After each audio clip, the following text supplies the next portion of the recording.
대표님이 생각하는 대한민국 대통령의 기준이 있을 텐데요. 그 기준에 비춰보면 윤석열은 어떤 존재입니까? 지난 우리 역대 대통령들이 총체적으로 예. 설명하면은 나름대로의 시대적 상황에서 최선을 다하려고 노력했다고 봅니다. 저는 노력했다고 봅니다. 다만 두 사람이 예외예요. 문재인, 윤석열 두 사람이 예외인데 윤석열 대통령의 경우는 이분이 검찰총장으로서 조국 수사를 통해서 인기를 얻고 그다음에 보수층이 거기에 기대고 하면서 마치 보수적인 사람으로 포장이 돼가지고 후보로 나오고 선거운동을 하고 당선된 거예요. 예. 예. 근데 결과적으로는 보수를 위장한 거지. 보수를 참칭했죠. 참칭했다고도 볼 수 있는데 본인이 자유민주주의라고 그러는데 자유민주주의가 아니고 어떻게 보면 자의 민주주의지. 자기 뜻대로의 민주주의. 자기 마음대로 하는 걸 자의 민주주의라고 나는 그렇게 해석하고 싶은데 그러나 그때 선택이 어떻게 몰렸느냐 하면 이재명 후보냐 윤석열 이렇게 된 거예요. 예. 이때 다수 보수 세력은 선택의 여지가 없었다고 봅니다. 그러니까 제2기 문재인은 안 된다. 그래서 윤석열 후보를 찍긴 찍었는데 아주 근소한 차이로 0.73% 포인트로 이기는데 그때 나는 아직도 기억되는 장면이 하나 있어요.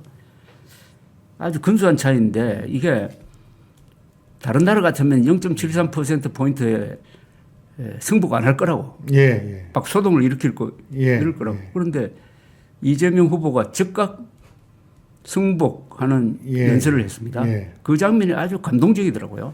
민주당에는 그런 전통이 있죠. 민주당도 있고 뭐 이쪽도 예. 그동안 그런데 그걸 그 뒤에 다시 이 사람이 최근에 와가지고 부정선거 음모론을 이야기하니까 참 희한한데 그래서 그런데 또 연설을 잘했어요. 이 사람이 선거 유세를 잘했습니다. 윤석열이요. 선거 유세를 잘했어요. 그런데 제가 이거 큰일 났다고 생각한 게 3월 9일 이기고 당선인 신분으로 제일 먼저 한 게 청와대에 안 들어가겠다고 했어요. 예. 급살맞는다고 그랬죠. 원래는 광화문으로 나오겠다 그랬거든요. 예. 나는 거기까지 찬성했어요. 왜냐하면 광화문이 우리 민족사의 정통성의 중심이니까 거기 있는 건 좋다. 그런데 거기 찾아보니까 장소가 없다 해가지고 갑자기 국방부를 찍어가지고 2달 안으로 들어가겠다고 했습니다. 그 용산의 장군들 책 뒷부분에 그 얘기가 있습니다. 예. 김용현 예. 씨가 그걸 주도를 했거든. 예. 그런데 그걸 보고 저는 깜짝 놀라고 이게 불길한 생각이 들었어요. 그래서 제가 그때부터 기사를 쓰기 시작했습니다. 이거 첫째 제일 기분 나쁜 게 그건 보수 정신을 훼손하는 건데 제왕적 권력의 상징이었다고 그랬거든요. 예. 거기서 근무한 분들이 누가 아들한테 정권 물려준 사람 있습니까? 없습니다. 다 아들들이 형무소 갔죠. 그러니까 제왕적 권력의 상징이라는 게 이게 도대체 누구 말인데 그걸 딱 거기에다 꽂혀가지고 국방부 보고 2달 안으로 나가. 그래서 제가 이런 비유를 합니다. 이게 도대체 있을 수 없는 건데 미국에서 새로운 대통령이 뽑혀가지고 나는 백악관 들어가기 싫다. 나는 펜타곤으로 옮길 테니까 펜타곤 2달 안으로 나가 하는 거하고 마찬가지죠. 그건 정신병자죠. 그러니까 미국에서는 그렇게 하면은 아마 탄핵당. 근데 그 당시에 이 보수 진영에서 박수를 친 거예요. 막아야 될 보수 세력이 이 행동 자체가 반보수적이거든. 예. 반역사적이지 않습니까? 예. 보수라는 것은 전통과 어떤 미풍양속을 이어가는 사람들이 보수 아닙니까? 보수는 죽은 사람과 살고 있는 사람과 앞으로 태어날 사람을 다 골고루 고려해서 조금씩 좋은 세상을 만들겠다는 건데 이거는 속도 차이다 이 말씀이시죠. 그렇죠. 세상을 바꾸는 데 있어서. 개혁이 아니고 개선이죠. 보수는 지키면서 고치는 거거든요. 한자로 말하면 2개의 의미가 있지 않습니까? 예. 그런데 이게 도대체 어떤 정신 상태로 이렇게 하는 건지 그래서 제가 돈을 들어가지고 문화일보 광고됐습니다. 예, 예. 예전에 그 석유 팜프렛 돌린 거. 막 그런 식으로. 예. 저는 뭐 그런 거 있으면은 또 언론에서 안 쓰니까 예. 박수를 치고 있더라고요. 박수를. 우리 언론 중에서 특히 보수 언론이 윤석열 대통령의 이 몰락에 책임이 있습니다. 50% 책임져야 됩니다. 예. 50%. 이걸 막았어야죠. 그런데 그 패턴이 계속되는데 물론 한미일 동맹을 복원하고 또 그 스테이트 비지트를 해가지고 백악관에서 아메리칸 파이 부르고 할 때는 굉장히 멋지더라고요. 그리고 일본 기자들도 와가지고 예. 저한테 일본 여기 특파원 했던 사람들이 와서 자기들이 자랑스럽더라고요. 근데 그 아메리칸 파이 노래 부르는 거 보고 조 대표님은 자랑스러우셨어요? 자랑스럽죠. 저는 보이스카우트 소년을 보는 느낌이었습니다. 어쨌든 저는 잘 노는 사람이다. 예. 큰 데서 잘 노는 사람이다. 이렇게 생각했는데 그 다음에 이준석 대표 몰아내는 방식. 그 방식이죠. 그 다음에 김기현 대표를 세우는 방식. 그 다음에 완전히 저는 절망한 게 의료 대란입니다. 예. 의과대학 정원 2,000명 늘리는 정책. 그거는 아무런 과학적인 근거도 없고 의료계와 민주적 합의를 거치지 않은 거거든요. 예. 그런데 지금까지 국민들한테 거짓말 하잖아요. 예. 과학적 근거가 있다든지 뭐 OECD 통계 유리한 것만 떼가지고 그다음에 의료계와 합의했다는 거 다 완전한 거짓말입니다. 문제는 그걸 밀어붙이는 게 총선 직전에 그랬잖아요. 예. 그 한때 올라갔습니다. 지지율 올라갔어요. 2월 달쯤 올라갔었죠. 이때도 보수 언론이 브레이크를 걸지 않고 박수를 쳤다고요. 보수 언론이. 그러다가 3월 한 달 전에 제가 기록을 남기기 위해서도 이거는 제가 여론조사를 딱 읽으니까 이거는 총선에서 결정적으로 불리하게 되겠다는 걸 느끼게 됐어요. 의사들이 이탈하는 거라. 그래서 결국 그게 총선 참패를 부른 제1원인입니다. 예. 그때 의사들이 다 그 반대로 돌아서 가지고 심지어 부산 해운대 그 의사들 많이 사는 지역에 출마한 주진우도 또 떨어진다는 얘기 있고 그랬죠. 예, 맞아요. 그래서 난 그때부터는 윤석열 대통령이 어떤 식으로라든지 몰락을 할 것이라는 느낌이 들더라고. 그런 걸 많이 썼어요. 이미 지옥문을 열었다. 왜냐하면은 이 의료 대란으로 해서 지금 초과 사망자가 막 나오고 있어요. 초과 사망자가 한 달에 한 1,000명 이상 되지 않을까? 그럼 1년이면 10,000명입니다. 안 죽어도 안 돌아가셔도 그렇죠. 될 분이 지금 10,000명 수술 정도. 제대로 못 받고. 예, 예? 예.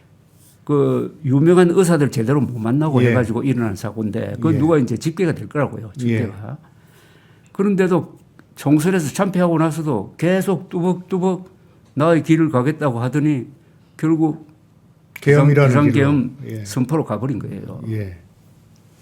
그러니까 이 일련의 과정이 다 보수적 가치에 대한 배신입니다. 왜 그런 사람이 나왔을까요? 그냥 보수가 이기기 위해서 깜냥도 안 되는 사람을 후보로 옹립한 건가요? 대통령 자리는 예. 어떤 면에서는 거의 다 시대적 산물인 면이 있어요. 예, 시대적 예, 산물입니다. 예. 이렇든 저렇든. 그러니까 시대적 산물이라는 것은 박근혜 대통령 탄핵, 그다음 등장한 문재인 정권의 종북적인 정책에 대한 이 보수 세력의 불만, 탈출구로서 발견한 사람이 윤석열 후보 이렇게 된 거죠. 이렇게 된 건데 그런데 뭐 판단은 잘못할 수가 있어요. 판단이 잘못됐다고 했을 때 특히 보수 지식인은 내 과거 한국 지식인들이 뭐 모든 지식인들이 마찬가지지만은 지식인은 자신의 과오를 바로잡기가 좀 힘들어요. 쉽지 않죠. 자기 합리화를 한다고. 예. 그렇죠. 윤석열을 지지했던 사람이 반대로 돌면은 그건 과거에 늘 뭐 했나? 거기에 대해서 논리적인 무슨 이렇게 뭘 하기 위해서 계속 말도 안 있는 걸로 해가지고 윤석열을 지지한다고. 근데 저는 이런 문제에 대해서는 항상 사실을 우선시하니까 사실대로 따라가다가 보니까 윤석열 비판자가 된 거예요. 예, 예. 그 사실대로 따라가다 보니까 윤석열 비판자가 됐다. 그거는 이제 조 대표님은 보수의 이기를 지키는데 윤석열이 보수 아닌 사람이 와서 다 말아먹고 있어서 비판하게 됐다. 이런 말씀으로도 들리는데요. 우선 눈에 보이는 거 하나 여쭤볼게요. 그 하문경 씨라고 왜 저 80년대 미문화원 사건 잘합니다. 했다가 이제 저 한동훈 대표가 스카우트 해가지고 그 국민의힘의 마포 지부장도 맡았는데 어제 SNS에 이제 이런 글을 올렸어요. 예. 윤석열에 대한 실망. 나는 윤석열 대통령이 통이 크고 배포가 있는 사나이다운 사람이라고 생각했다. 그런데 최근 행보를 보면서 너무 비겁하다는 생각이다. 내가 잘못 봤다. 내란 문제와 관련해서 자기는 한 게 하나도 없다고 한다. 그러면 김용현 전 장관이 다 했다는 것인데 이게 말이 되는가? 뭐 이런 얘기입니다. 그러니까 말은 늘 사나이답게 혹하게 하려고 노력하는데 너무 앞뒤가 안 맞습니다. 우선 계엄과 내란 사건에 대해서 조 대표님이 파악하고 있는 실체는 어떻습니까? 요새 언론에서 보도하는 것과 그리고 예. 본인이 계엄 이후로 삼은 거 있잖아요. 예. 그건 뭐 국회가 너무나 자신을 괴롭힌다. 예. 그러니까 국회를 반국가 세력으로 본 거 아니겠어요? 그렇죠. 예. 그다음에 부정선거를 자행했다. 이제는 예. 확신이 됐더라고요. 예. 뭐 이 두 개가 가장 큰 이유인데 예. 제가 보기에는 포고령이나 체포령에 나타나 있는 게 이게 진짜 이유 중에 하나가 아닌가 하는 생각이 드는 게 거기 예. 체포자 명단에 한동훈 대표가 들어갔다고요. 예. 예. 이건 참 이상한 거 아닙니까? 그렇죠. 예. 저는 김건희 여사 특검 표결을 앞두고 있었는데 4일인가 앞두고 있었죠. 12월 10일로 예정돼 있었는데 그걸 막기 위한 그러니까 김건희 여사를 보호하기 위한 계엄이란 측면이 강하지 않느냐 하는 생각이 하나 들고 두 예. 번째는 포고령에 보면은 파업 중인 전공의들은 다 8시간 예. 안으로 돌아오지 않으면 처단한다고 그랬다고요. 예. 전공이 의사들에 대한 억하심정이 있는 것 같아요. 예. 예. 한동훈과 의사 예. 그러니까 의료 대란으로 이분이 굉장히 스트레스를 받았고 예. 김건희 여사 문제로 스트레스를 받은 게 그런 식으로 드러났다고 본다면은 예. 진짜 이유는 김건희 여사 보호를 위한 계엄 선포가 아니었느냐 하는 생각을 예. 하는 사람이 많아요. 근데 그러니까, 이거는 예. 이렇게 쓰는 기사가 별로 없어요. 예. 양상훈 주필이 예. 그런 프레임으로 한번 글을 쓴 적이 있습니다. 예. 저는 그게 진짜가 아닌가. 그 나머지는 다 포장된 거 아닌가 하는 생각도 들어요. 그러니까 윤석열 스스로도 공적인 명분을 건 게 이제 부정선거하고 말은 안 되지만 그다음에 국회가 반국가 세력이라는 식으로 인식을 가지고 있는데 그나마도 사실은 사적 동기 김건희 그 특검법을 막기 위한 거 그다음에 그 전공의 의사들에 대한 억하심정 이걸로 계엄을 선포한 것 같다.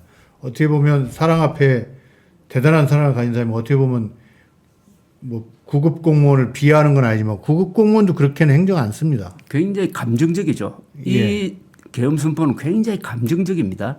예. 또는 망상적이기도 하고요. 그러니까 망상적 계엄, 감정적 계엄, 발작적 계엄. 그런데 집행 과정을 보면은 예. 이건 완전히 병정놀이, 예? 예. 병정놀이 같은. 예. 그러다 허무하게 끝나오는 예.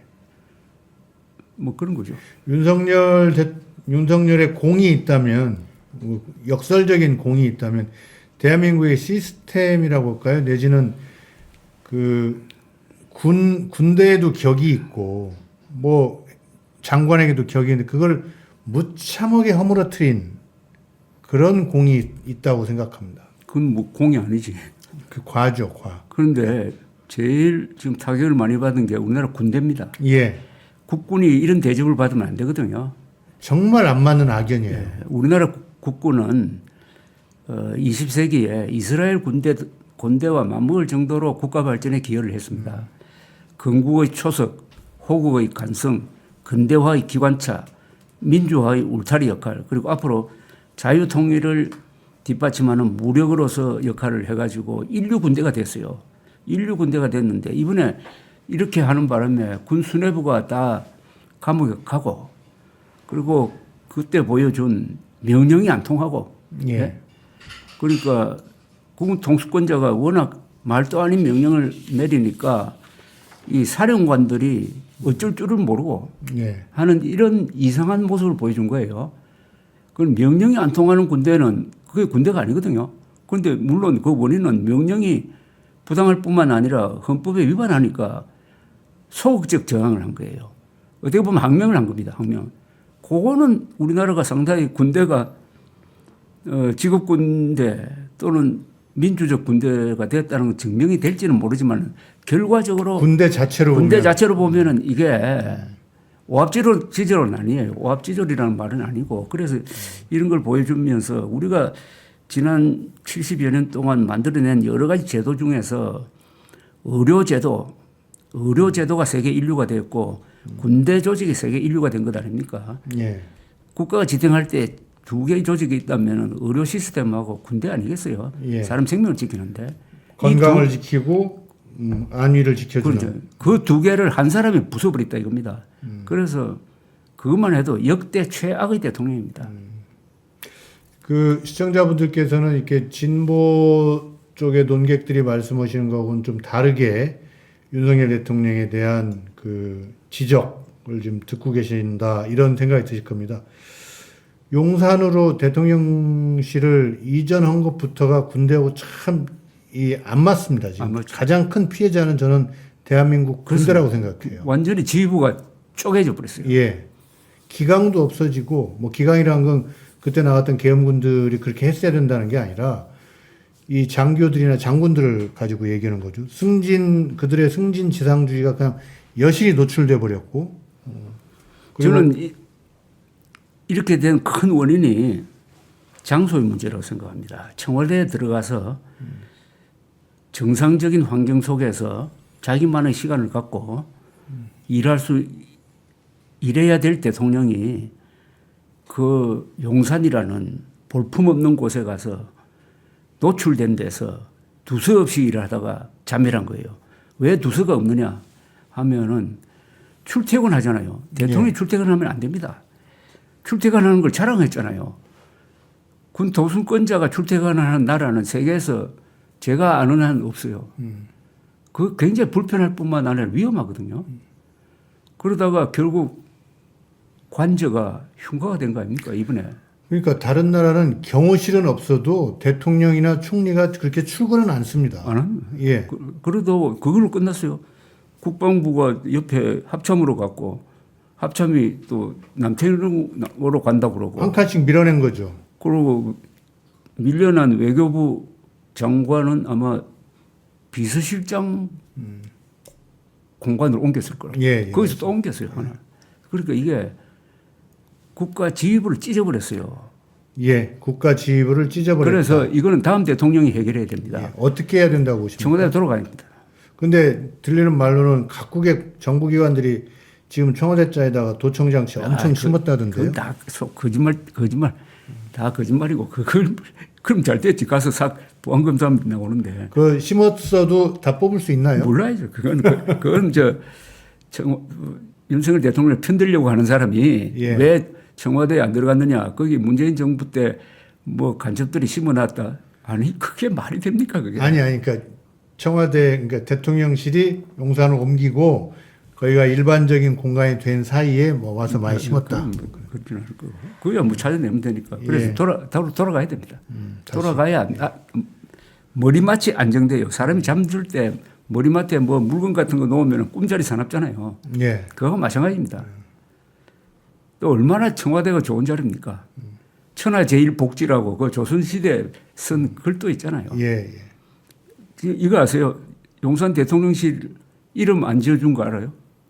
누가요? 이름이 없잖아요. 용산 예, 대통령실 없죠. 이름 없잖아요. 예, 없죠. 예. 뭐 아니, 청와대라든지 뭐 이런 식의 그러니까. 이름이 없죠. 아기가 태어나가지고 3년이 지났는데 부모가 이름 안 지어주면은 그게 무슨 마음입니까? 그거? 그런 거 걱정을 해야 될 시간에 뭐 술만 먹고 지금 앞으로의 윤석열의 운명에 대해서는 어떻게 보시나요?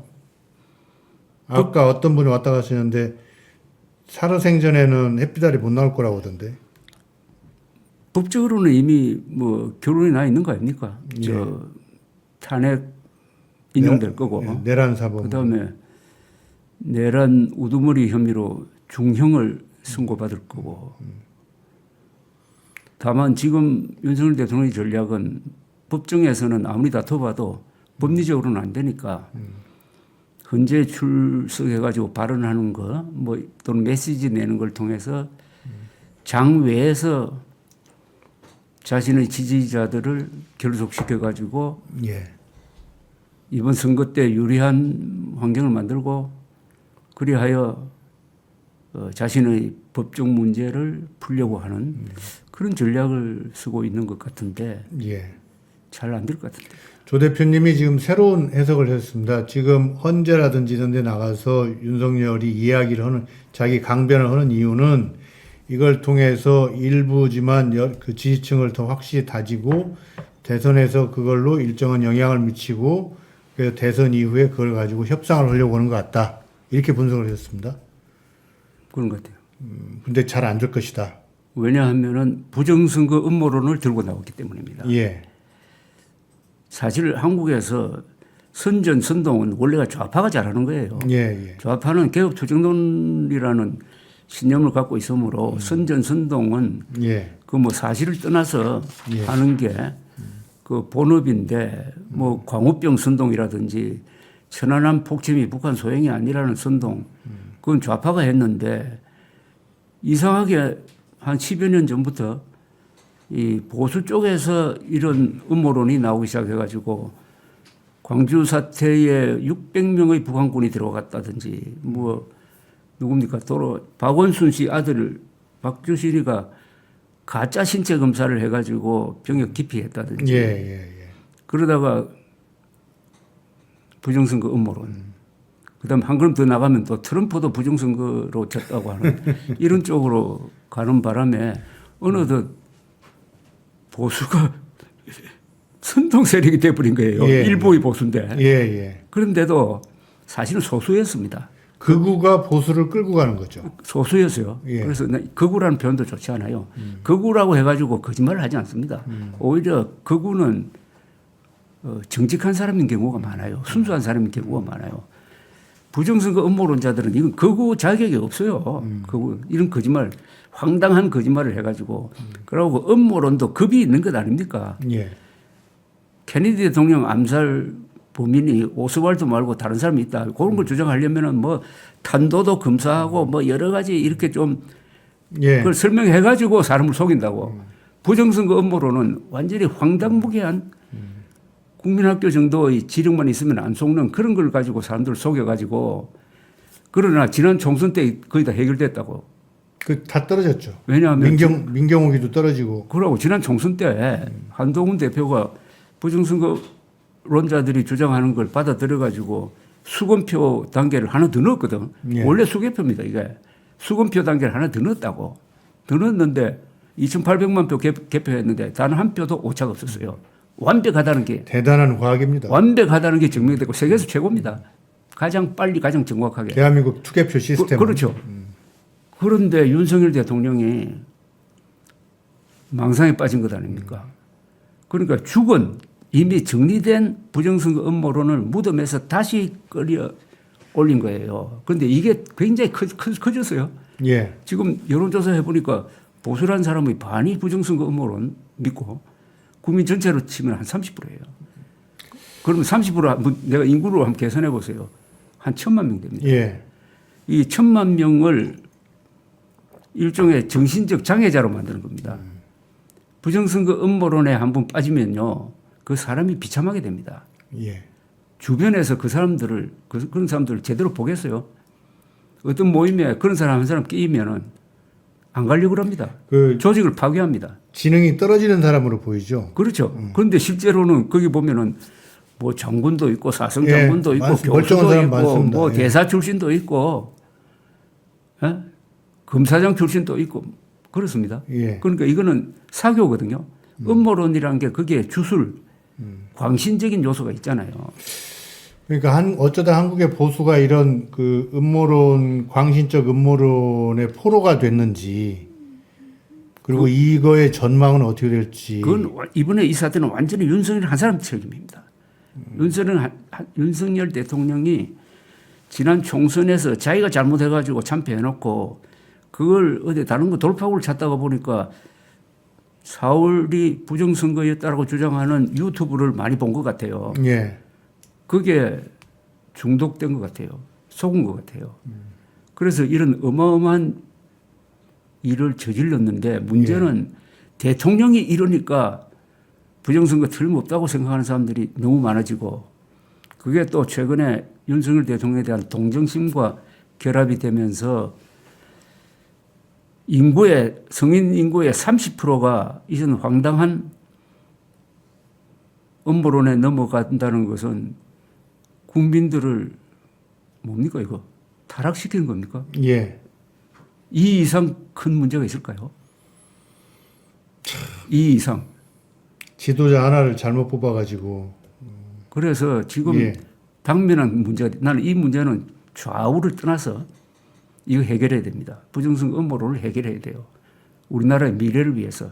더구나 젊은 층이 많이 넘어갔다고. 예. 그래서 요새 젊은 층이 원래 중도하면은 좌파 쪽이 많았는데 이번에 구속된 법원 난동으로 구속된 사람들 중에 20대, 30대가 예. 제일 많잖아요. 근데 그거는 사랑제일교회 그 전 목사가 좀 조종했다는 또는 뭐 신천지 얘기하는 사람도 있고요. 어쨌든 끔찍한 일이 벌어졌습니다. 예. 저는 계엄 그 자체보다는 부정선거 음모론이라는 이 바이러스가 예. 정신적 바이러스가 퍼져버린 거예요. 이 코로나보다 더 위험한 사태입니다. 정신적인 겁니다. 그러니까 이게 신앙적이기 때문에요. 이게 좀처럼 빠져나오기가 힘들어요. 걱정되는데 그 세 번째 나쁜 경우도 있을 수 있지 않습니까? 어떤 사람은 이렇게 얘기합니다.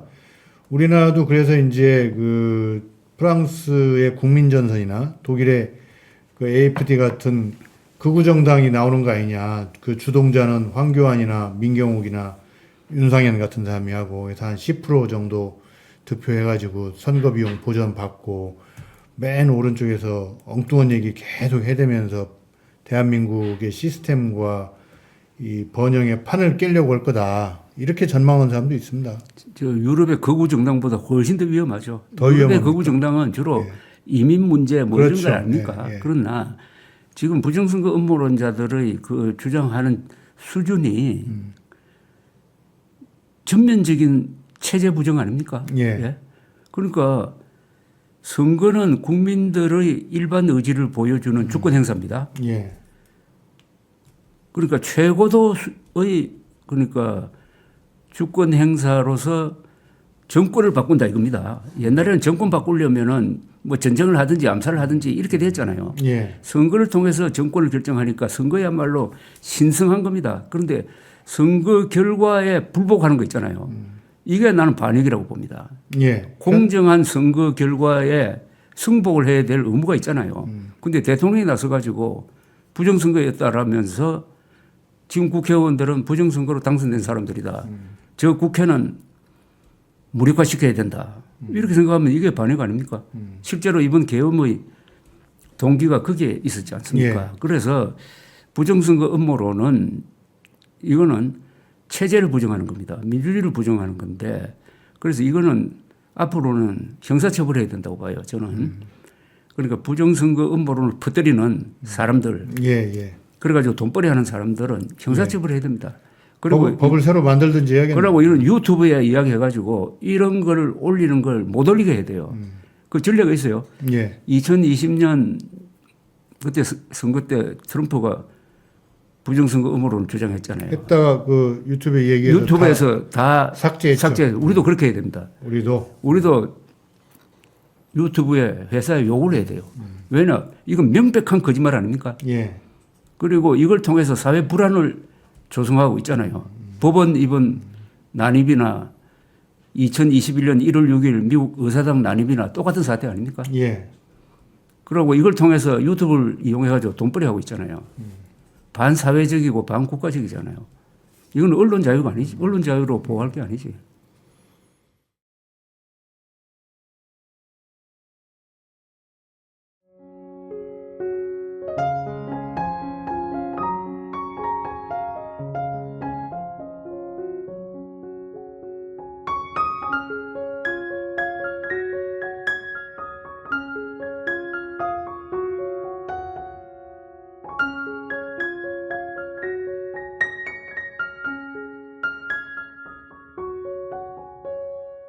네.